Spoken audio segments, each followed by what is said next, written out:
Ho ho ho and welcome. I'm Ole Brøgger, and this Christmas special I will build a Christmas diorama. I found these cute little orcs and goblins on my mini factory and I thought, hey, I gotta get those and print them and make something fun with them.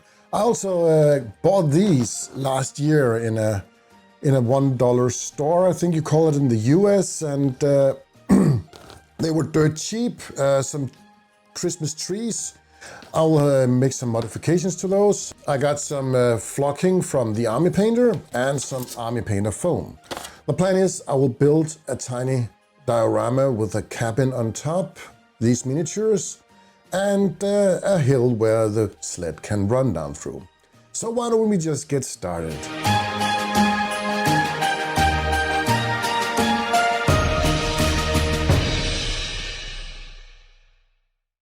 First, I will mark up the foam, and this is just done by hand.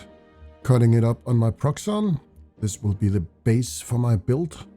And then I will trim the edge with my handheld hot wire cutter and smooth it out with a piece of sandpaper.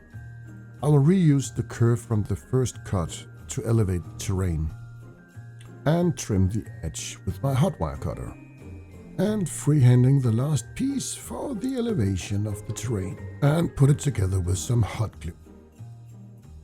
Here I will mark up where the cabin is going to be. The cabin is going to be 2x4 and I want one of those electronic candle lights to be inside. I want to make a recess for it and I will need to cut that out. Now I can glue the last two parts together. I use this drywall filler to make slope and smooth things out. This usually takes about 10 to 12 hours to dry up, but I hope I can make this build in one day anyway. If I only put on a very thin layer, I should be able to paint on top of it even before it is dry. There's a tiny spot in the middle of the piece where I didn't put the drywall filler. That's because I want to make a frozen lake. And now to make the slit marks. I will just drag the 3D model through the drywall filler and the tracks will be the correct size. I got these 4x4mm dowels and I will use them to build the cabin. And as I said before, it will be about 4 by 2 inches wide, but I will make it a tiny bit larger than that. I will need 10 layers of these dowels to make a wall, and I will also make a window and a door. So my new table saw will be very much handy. And now I will try to assemble it. In this case I will use hot glue. Usually I use super glue or PVA glue. PVA glue is for all the pretty work. If you have the time, it is the most optimal way to glue wood together. But with the super glue I will definitely glue my fingers more than the wood because this is so tiny.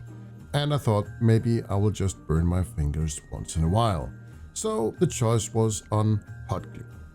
I just needed to clean everything up with a piece of sandpaper when I was done because there was a lot of spill with the hot glue. I wanted some more texture to the wood, so I used my rotary tool to mark up all the lines between all the layers. For the window I used this 2x2mm dowel, and for the bottom of the window I cut out a piece of coffee stir stick and glued it in with some super glue. And I also used a couple of coffee stir sticks for the door. And for this I also used some super glue and my well-known Activate.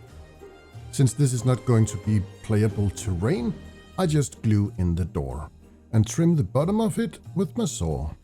For the door handle I use a chain link from a jewelry kit.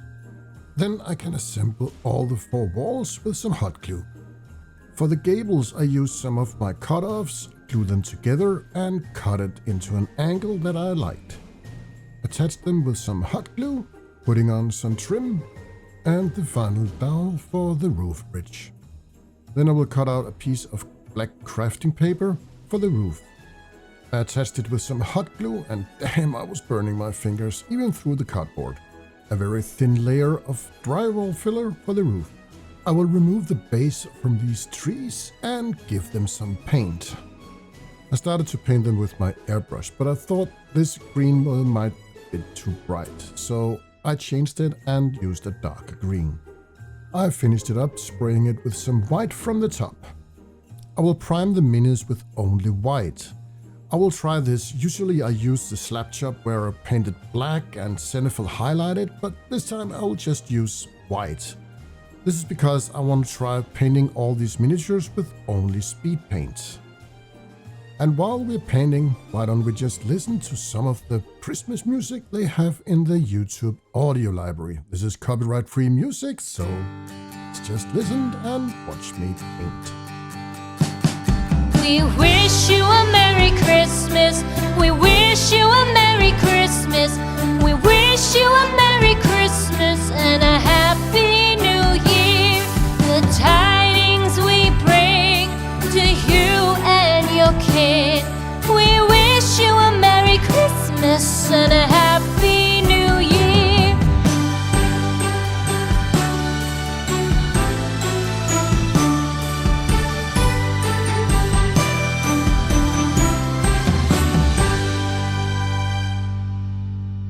And finally, I glued all the pieces together with some super glue. And now the drywall filler is almost surface dry, so I think it's safe to paint it with some of the Army Painter Snow and Tundra from the Game Master series.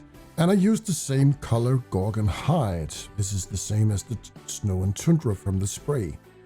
And I just thinned it down with some of the Army Painter airbrush thinner and sprayed it on the roof. And then I used some dark wood speed paint to paint all the wood on the cabin. The terrain is now dry and I can use some pure white to dry brush some white on the terrain. And for the frozen lake, I will use this Hydro Turquoise. For the roof on the cabin and the terrain, I will use some PVA glue thinned down with water, and then I will just sprinkle all the snow flocking all over the cabin and the terrain. And then I had an oopsie. I spilled some snow flocking directly on the lake, and I had to scrape it all off and repaint it. We can't have a lake with clumps in it. I let the paint dry for an hour, and with a pointy stick I made some scratches in the paint, and then I used this liquid frost from Green Stuff World to give it a cool frosty effect. And finally a couple of drops of dark wood speed paint to paint the floor where the cabin's going to be. To blend in the lake, I used some more flocking and glue. And a couple of drops of PVA glue to glue in the trees. And for the final effect, I will use this fairy dust to give it a sparkling glitter effect. I will thin it down with some airbrush thinner and spray it on with my airbrush. It's now late in the evening and I said to myself, I want to do this as a one-day build. And I did. I'm pretty happy with the results, and maybe I could have done something different, and I had a couple of mistakes spilling out the flocking on the paint and had to repaint it, but what the heck. Thank you so much for watching this video to the end. I really appreciate everyone being here. And for now, I'll just say Happy Holidays and Merry Christmas.